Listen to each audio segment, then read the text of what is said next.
Mr. Trask, I have been looking forward to this. Eddie? I can't believe... You know what I can't believe? I can't believe that after all the things you did, all the things you made me do, that after all of that, all you got was 3 years in a golf course prison. You can't do anything to me in here! The guards... They aren't nearly well armed enough. Welcome back, true believers and all you spectacular Spidey fans, to another very exciting Marvel Spider-Man 2 related video, once again having more of a laid-back discussion pertaining to a theory or theories of sorts that me and my amazing buddy Slcmof have regarding Venom's story inclusion for the game. Now, of course, if you guys don't know, which you definitely should, Slcmof is an amazing YouTuber who covers everything relating to Marvel games and, specifically, recently, DC games. And if you are very excited for Gotham Knights and Suicide Squad Kill the Justice League, I definitely suggest that you follow and subscribe to him as soon as possible, because DC fandom is on the way, and he will definitely make sure to keep you updated on all the exciting news regarding to both of those major superhero gaming projects. What's happening, Slcmof? How you doing? Not much, Evan. Thanks for having me on once again. Always love doing commentaries with you. And yes, guys, I'm doing a live stream on October 16th for DC fandom. If you want to join the hype and just hang out with a bunch of DC nerds while it's happening, it's a 4-hour show this year, so it's a little bit shorter than last year's, the second annual DC fandom event, but we're going to be hanging out for those 4 hours, reacting to Gotham Knights, Suicide Squad, Kill the Justice League, the Batman, all that fun stuff. But today, enough about DC stuff. We're talking Spider-Man 2, which I'm super amped about. I cannot wait for this game. This is one of my most anticipated superhero video games coming up, and can't wait to talk about it. And it's crazy that we not only have Spider-Man 2 to look forward to, but also Marvel's Wolverine, both coming from Insomniac, which is just insane.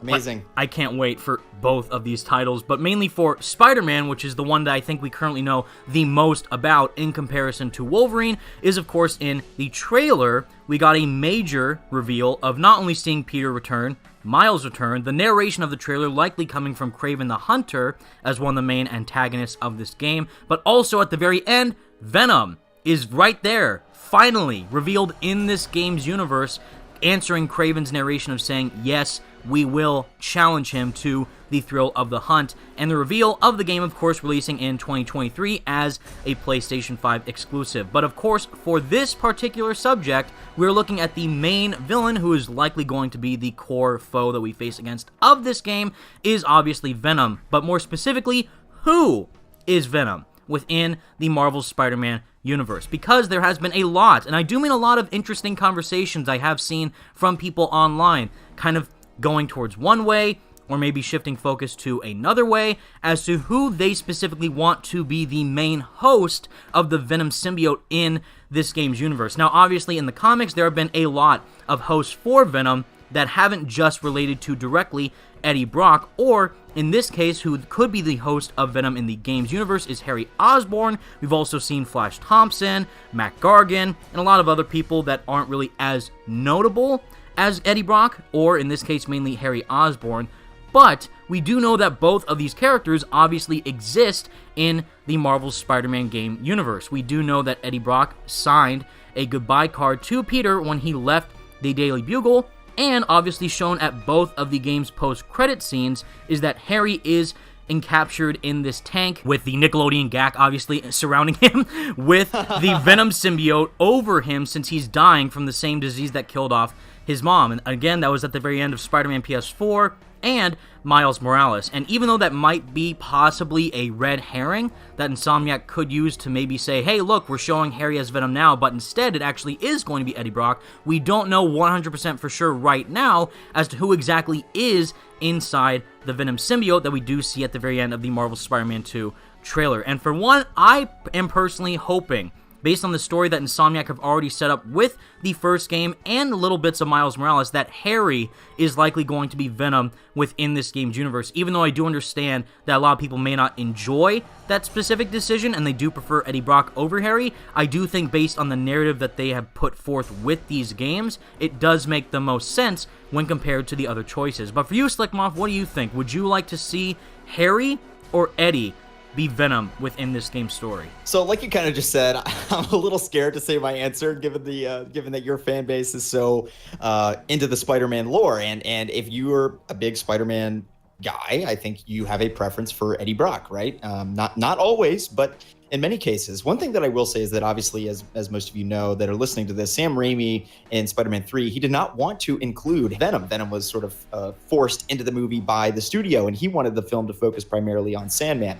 And I still think that film turned out fine, all things considered, given those limitations and studio interference that Sam Raimi and other people have made very well known. But one thing that is a clear distinction between that film and this video game from Insomniac is that Insomniac clearly wants to do Harry as Venom. They set it up, they teased it in the post-credit scene of the first game, and we'll see to what extent they actually go down that route. But my personal feeling on it is that I want to see Harry as Venom in the game. Now, I would not be opposed in any way to if Brock and Harry are Venom. I think that could be really cool, including almost the multiverse of Venoms or something. That would be interesting. I would not be opposed to that in any way. I don't know what they will do, but one thing that I will say that I have loved about Insomniac is that they are always eager and willing to leave their mark on the Spider-Man universe. And this is something that I admired, for instance, from Telltale Games with the Batman franchise, right? When they did their Batman games, they said, we're going to make Thomas Wayne a villain. That was a bold move. That was really, really edgy. And they did the same thing with Doc Ock. We saw something that we've never seen before, a level of friendship and camaraderie between Doc Ock and Peter that we have never seen before in entertainment, right? I mean, Doc Ock is always portrayed somewhat as an anti-hero to some extent. He typically has some sort of redemption arc, as we saw in the Spider-Man 2 film and many times in the comic books. But what I loved about that game is that we're not afraid to reinvent that character, to change that character, do something new, unique, and different with Doc Ock, which is something that, I will say a lot of people, a lot of creators, whether it be from film, video game, movies, comics, like to play it safe because fans tend to get pretty upset when you change their favorite characters. And Venom is a fan favorite character. People love Eddie Brock, and I get that. And I'm totally open to Eddie Brock being Venom. But my personal perspective is that I love the relationship and the character that they built in Green Goblin in this game, with Norman Osborn in particular. And I'm really interested to see more about the Osborn family in the game. And that includes getting Harry more in the front lines of this game. And I definitely think that Harry's going to play a big role in the second game, which I'm excited to see. And I do frankly predict and hope that he becomes Venom at least at some point in some capacity. Now, that doesn't mean that he is the main Venom per se, or that Eddie Brock can't be in the game. But what I do think is that we're going to see him as Venom at some point, and I personally can't wait for that. And but I'm curious to get your thoughts on if you think they should stay away from that. Do you want to see only Eddie Brock? What are your thoughts? Well, I love what you mentioned about how Insomniac are taking risks, which is why I love these games so much. And if you guys know me, I love this particular iteration of Spider-Man more than I would say any modern media version of him, like the movies, cartoons, even other games. This particular version is my favorite version of the Spider-Man character outside of the comics because of how unique it is and how Insomniac can do new things with all these characters. And having Harry as Venom would not only be super new and interesting and different compared to the other versions we've seen, even though they did do something similar in the Ultimate Spider-Man cartoon, which was alright, but this has so much more gravity to, like you said, the relationship between Peter and Harry. If you played the entirety of Spider-Man PS4, all those side missions with the research stations give you an insight to Harry's character, and we even have a voice with both these characters. Yuri Lowenthal is playing Peter Parker, and Scott Porter, who mentioned with Telltale, which is funny, he played Star-Lord in the Telltale Guardians of the Galaxy game, is voicing Harry in Marvel's Spider-Man, that universe, in the first game that we hear from the audio logs. And having him return as Harry in the sequel is likely going to happen, but if he turns into Venom, that would just add so much more emotional weight to the relationship that Peter has with Harry as a person, but also as his best friend. And they also mentioned Norman Osborn may in fact have a connection to possibly then have him become Green Goblin by the end of this game, since I do think that Venom is such a big threat that both Peter and Miles will have to go up against. I definitely think that if Harry does in fact become Venom, and we see him die by the end of the game, that could actually send Norman off of the deep end, and in turn make him become the Green Goblin with all the type of equipment that we do see in his secret penthouse lab with the pumpkin bombs. There's the spiders that he's working on to try and see if he can find a cure for Harry's disease and try and weaponize them in certain ways, so maybe he could use them to make himself become Green Goblin in some crazy way. But that connection that is formed between Harry and Peter and Norman all in unison has a lot more weight than just simply bringing in Eddie Brock as a side character in this game who then becomes Venom by, I would say, either the middle or end of this story. Plus, we also have to get through black-suited Spider-Man, where Peter is going to wear the symbiote and become that version of Spider-Man with the black suit on him, which is going to be awesome, but I definitely think that including that connection with Harry and Peter is going to add a lot more weight to the situation as a whole, instead of introducing newer characters like what we don't know as of yet with Eddie Brock, even though it looks like that they are on good terms. If you look at the Daily Bugle goodbye card Easter egg in the backpacks, we don't know maybe if they've had some interactions after that. Maybe they're currently not on good terms anymore. We don't necessarily know, but exploring that version of Eddie Brock would also be just as interesting. Don't get me wrong, but I do think there's a lot that's already been set up with Harry's character compared to Eddie's. No, yeah, I completely agree with you. And here's the other thing is that, Norman Osborn, again, what they set up with that character was super compelling. And we saw just a glimpse of sort of where Harry is at in this universe. And I want to see more from that. And I do think it would be kind of odd for them not to make Harry the main villain of the game via Venom more broadly, more than Harry, obviously. But, I could see them going down that route. I also could see them totally reimagining what Venom actually is, right? Like maybe instead of being a symbiote, Venom is like a virus in the game, and it's like spread and it's contagious almost. And maybe the Venom that we saw is just like a random person, and it's like The Walking Dead or something. I mean, just a random thought, but it's the sort of thing that I would not be surprised if they did, because I think that they're going to, with every main villain and every main character in this franchise, I think they're going to leave their twist on it and their unique angle and position on each of these characters. And as I said, with Doc Ock, they did that. They've managed to do that with MJ, in my personal opinion. And I think they've also done it with Miles Morales. And even though Miles's origin is broadly more or less the same as in the films and in the comic books, it's clearly a different character that has many, nuanced differences between other iterations. And I think that the same thing will be true of Venom, whether it be Eddie Brock or whether it be Harry. Now, here's what I will say as well.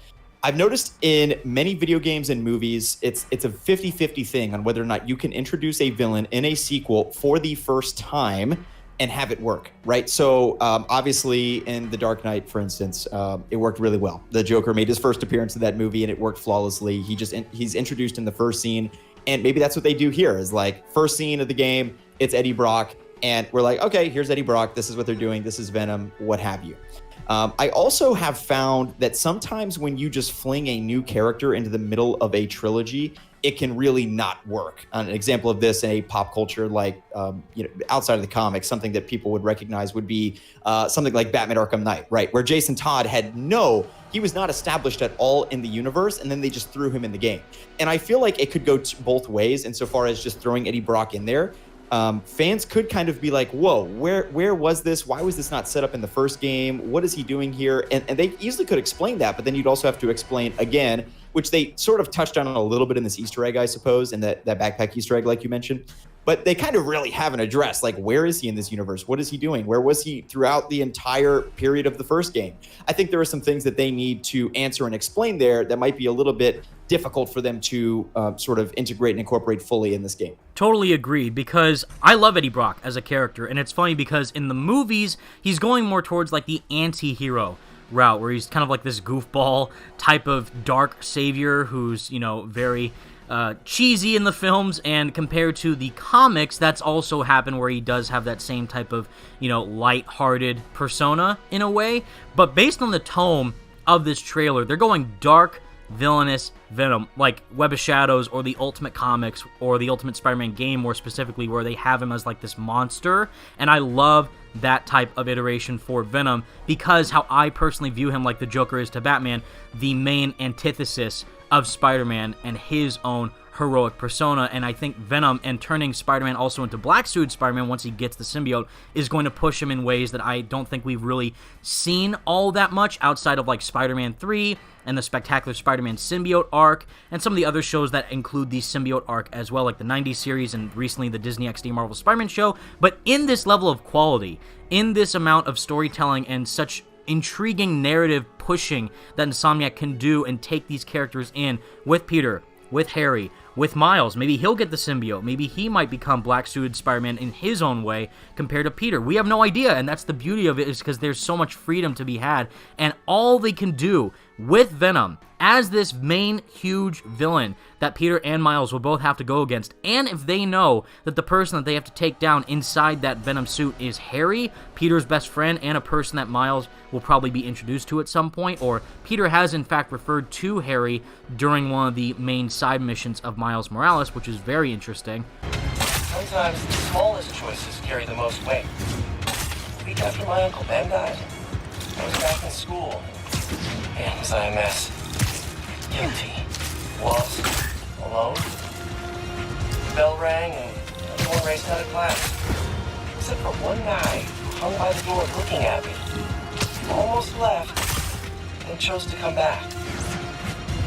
Sat down and asked me what was wrong. That guy was Harry Osborn, my best friend. Never would have gotten to know him if he hadn't chosen to talk to me that day. Watch out for the big choices, Miles. The little ones? Man, those are the ones that life's made of. Never heard that one. Hope I get to meet Harry someday. But I definitely think there is a lot of narrative levity that can be had with having Harry as Venom instead of Eddie Brock. Would I like to see Eddie Brock in this game? Absolutely. I think he's a great character, and I'm sure Insomniac would do him complete justice. But they, again, have already set up Harry as seemingly the main host of Venom with those 2 post-credit scenes, and that connection, that deeper bond that he has with Peter and maybe Miles down the line, whenever they show him more in Spider-Man 2, is going to have a lot more gravity to the situation, and the stakes are going to be even higher than simply including Eddie Brock as a potential threat that they'll have to go against. Well, speaking to that, and I agree with everything that you just said, is that one of the strengths of Insomniac storytelling in this franchise, this Spider-Man franchise that they've built, is their personal storytelling. You play as Peter Parker or Miles Morales as themselves and not Spider-Man way more than in other games, right? Like in most other superhero video games, you play as your alter ego, aka Peter Parker, Bruce Wayne, etc. Almost none, if at all, right? That's been the MO for most superhero video games, with few exceptions. And this game has incredible cutscenes where you're just hanging out with Aunt May at Feast. You're having dinner as Miles Morales with, your family and friends on Christmas, that sort of thing. Those are moments that you don't see in other video games. And the reason I bring this up is that I think that this provides sort of levity and evidence almost that they're going to go down the Harry route. And the reason why is, think about how much more compelling, like you said, a boss fight would be between Peter and Harry as Venom. If, interspliced between that, what they'll probably do is like have some sort of flashback cutscenes to their childhood and when they were friends, right? And then you cut back into real time where they're fighting one another. And I think that adds a lot more levity, and I just think a lot more that you can do with the personal storytelling aspects if they go down that route. That is not to say that they will, or that I'll be upset if they don't include Eddie Brock. But what I will say is that I think Insomniac is looking at what they've done in the first game, and they, clearly a couple of years ago probably just said, all right, here's what we did in the first game. What do we want to do in the second game? What directions can we take this? And I think Insomniac is always going to try to push things in a direction that will lead to more intimate and interpersonal storytelling that involves more of that. And I think that Eddie Brock would be more of a route of, I guess, a traditional comic book route, which I think is fine. But I think going with Harry based upon what they established in the first game, particularly with that post-credit scene, again, particularly with how Harry was introduced in the first game, albeit not very much. He obviously was hardly introduced, but we do know a little bit about Harry in this universe, and I want to know more about that character. And I think they're looking at the options, and they obviously can take it in any direction that they want. But I have a hunch that Insomniac is going to go down that road and make Harry Venom. That's just my guess. But we'll have to wait and see. But either way, I'd be happy, and I'd maybe even be happier if they include both. Maybe that would be a great compromise for the fans that are going to want that traditional Venom story arc from the comics, which I think is fantastic, and I would also love to see. And also, as I said, we know that Insomniac is going to want to leave their mark on this story. They're not just going to take it off of Ultimate Spider-Man or the animated series and just adapt it to a video game form. They're going to take the base and they're going to take the 80% base, and then they're going to do their additional 20%. And that 20% is where they get creative, where they change the lore, where they change the brand and the characters. And I'm super excited to see what that 20% is, because I know they're going to do it with Venom. And, you know, in the past, I will say as well that I understand why fans are trepidatious for any creative liberties to be taken with Venom, right? Because oftentimes when people try to get creative and fancy with Venom, they can screw him up. That's happened many times in the comic books. Debatable or not whether you could say it happened in the movies. Obviously, the consensus would be yes. I happen to think that Spider-Man 3 is maligned more than it should be, but obviously it's not perfect. Right. But I think that either way, I totally understand why Spidey fans are trepidatious for any creative liberties to be taken with the Venom character. But I do think that fans should brace themselves and go into this with an open mind and know that Insomniac is a bold, creative team. They have a lot of fantastic ideas, and they deeply, deeply understand Spider-Man's lore. So any creative decisions or tweaks that they make to the historical legacy of these characters is done in very good taste. It's done with a deep reverence for those stories.